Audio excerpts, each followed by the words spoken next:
আমার জন্য খায়রুল ভাইকে তার পরিবার থেকে আলাদা করো? হ্যাঁ, যদি করে থাকো খুব ভুল করছো। আমি তো বারবার করে বলছি খায়রুল ভাইয়ের সাথে আমার কিছু নাই, কিছু নাই, কিছু নাই। তোমরা তাও ওনাকে বের করে দিলে। খায়রুল ভাই গ্রামে গেলেও কি না গেলেও কি, তোমার কি ক্ষতি হচ্ছিল? একটা মানুষকে শুধু শুধু তার বাবা মা থেকে দূরে রাখছো, তাকে তার বাড়িতে ঢুকতে দিচ্ছ না।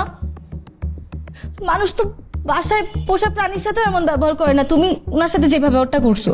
এই তোর সমস্যাটা কি? হ্যাঁ, আমার সমস্যা আছে, আমার গিল্টি ফিল হচ্ছে। আমার মনে হচ্ছে আমার জন্য তোমরা তাকে বের করে দিছো।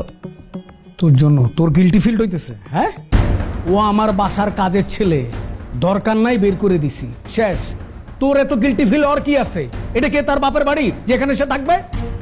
হাজিল কোথাকার, উল্টাপাল্টা কথা বলিস। হ্যাঁ, তোর এত চলে কেন? তোর কথা শুনে মনে হচ্ছে তোর সাথে ওর অনেক কিছু চলতেছে।